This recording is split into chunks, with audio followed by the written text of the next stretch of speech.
রাতে ঘুমানোর আগে ছোট্ট একটি সূরা পড়লে 1000 আয়াত তিলাওয়াত করার সওয়াব হয়।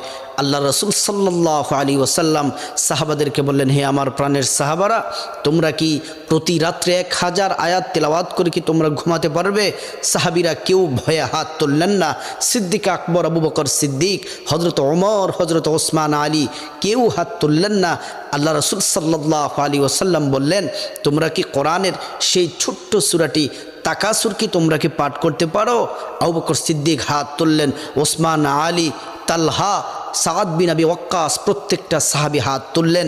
আল্লাহ রাসূল বললেন, ঘুমানোর আগে তোমরা যদি সূরাতুত তাকাসুর, আলহাকুমুত তাকাসুর হাত্তা যুরতুমুল মাকাবির, এই সূরাটি পড়ে যদি তোমরা যদি ঘুমাও, তাহলে তোমরা 1000 আয়াত তেলাওয়াত করলে যে সওয়াব হবে, এই ছোট্ট সূরাটি পড়ে ঘুমালে তোমরা তত বেশি সওয়াব পাবে। আল্লাহ তাআলা